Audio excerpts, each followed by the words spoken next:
in 1874, there was a group of Benedictine women in Maria Rickenbach, Switzerland. They had their little monastery right next to a special shrine of Our Lady called Maria Rickenbach. And in 1873, their confessors at Engelberg sent a group of monks to Conception Abbey, which is just 2 miles from here.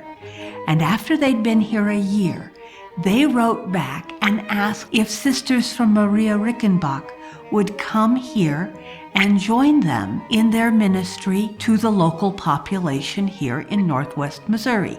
And so we sent 5 sisters over to help the monks because there were no teachers or schools in the area. So we started out helping to teach the young children. But we were meant to be contemplative sisters.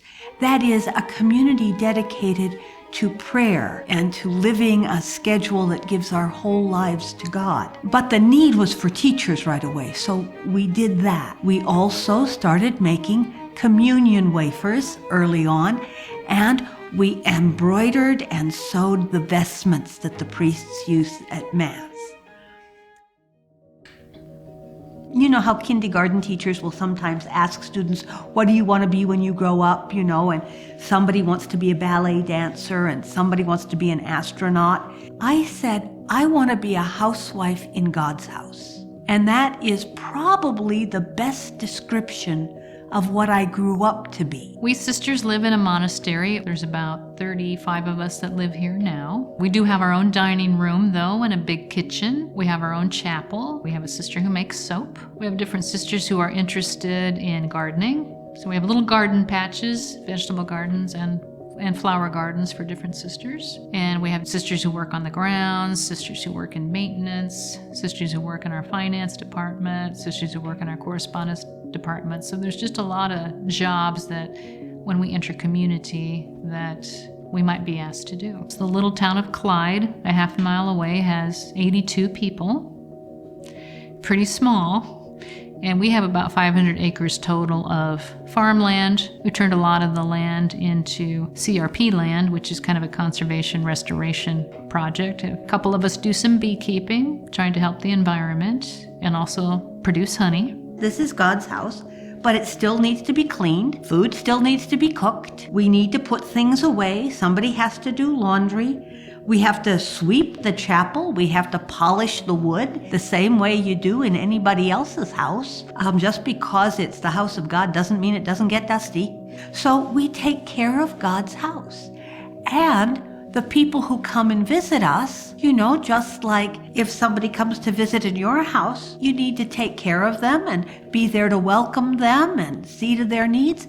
And we do that to the people who come here. Our congregation has a very long history of receiving prayer requests from people through the mail. Because prayer is such an integral part of our work and our life, we are praying for the people of all times, of all places. We ask people, tell us what you need us to pray for, and they do. Really, every letter that comes in, every email that comes in gets a response. We have exposition during the day, and so the intercessions that come in, people's needs and prayers, that list of intentions is placed on that prie-dieu in front of the Blessed Sacrament, so all of our sisters can pray with it throughout the course of the day, so that people really know that we take this seriously, that this is what we're here for, and if you ask us to pray for you, we are praying for you.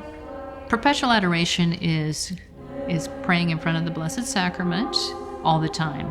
So we have periods of adoration here in our monastery during the day, and so different sisters are assigned to a half an hour at a time, and then we take turns and go into chapel and pray in front of the Blessed Sacrament. And really, it's a very quiet time for us just to be with Jesus. We're not necessarily even praying prayers. We could just be sitting there quietly, maybe trying to listen to the voice of God as Jesus speaks to us. But there's always a list of prayers there on the prie-dieu when we go in there, and those are real prayers that people have written to us and asked for. And so every single sister who goes in there to her adoration period during the day will read through that list. So that's what really keeps us in contact with what's going on in the rest of the world.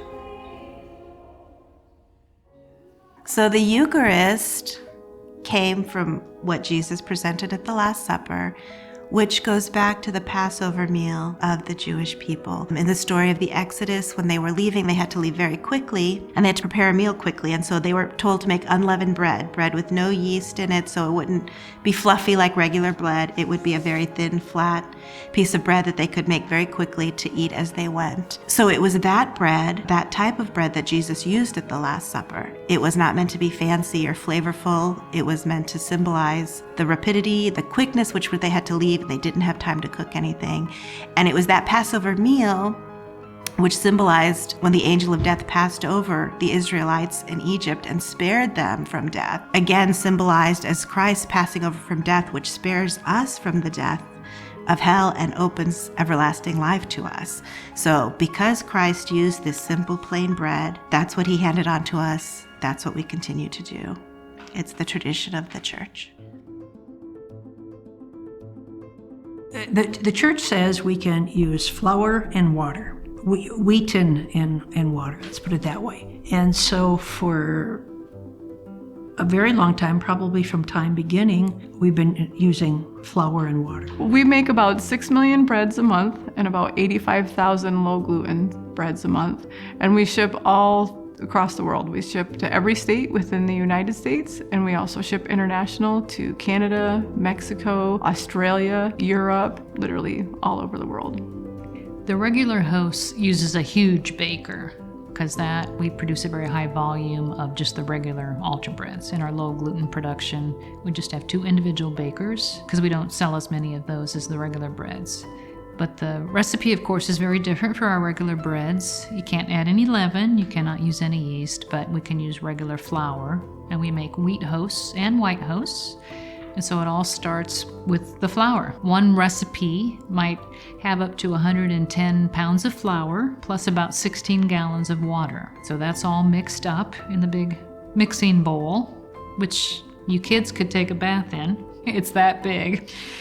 And so we don't make a dough, but we make a batter. It's more like waffle batter or cake batter, so it can pour. Once the batter is ready, we take it over to our big baker, and then that batter is poured out onto these very flat sheets. And then these sheets, there's 30 sets of sheets in our baker. It takes about 1.5 minutes for one set of baker plates to get baked completely. So a baked sheet is coming off about every 5 seconds. And we can make 7,000 to 8,000 sheets a day on this baker. And then once those are baked, then they need to be moistened. If you take a freshly baked wafer sheet off of our baker, it'll start to crack. So we have to moisturize them. What we use for our large production is put a lot of breads into what we call an atomizer room, and then overnight there is a fine mist that gets emitted into the room, and that's circulated by a couple of fans. And then by the time morning rolls around, those breads are wet enough that they can start to be cut. We cut several different sizes of hosts. The biggest one that we use with our punch cutter is a 2.5 inch, and that's a presider bread, so some priests will use that. We also cut 1 1/8 inch breads, 1 3/8 inch breads, and 1 1/2 inch breads. And it's just up to the parish to decide what size they want. The smaller breads, the 1 1/8 inch breads, are usually more popular for nursing homes or hospitals because they are a smaller bread. Once they are looked over after coming off the cutters, doing a little quality control, then they go into a hopper, and that's where we then bag them. We use just a simple Ziploc bag for our breads, and we package 500 breads per bag. And once those are sealed up, then they're put back into our shipping department and sit on a shelf until we get a sales order. And then our shippers will go pull the bags off the shelves and then box them up and then send them out by UPS or US mail. We've been making altar breads for over 110 years almost now. We started back in 1910.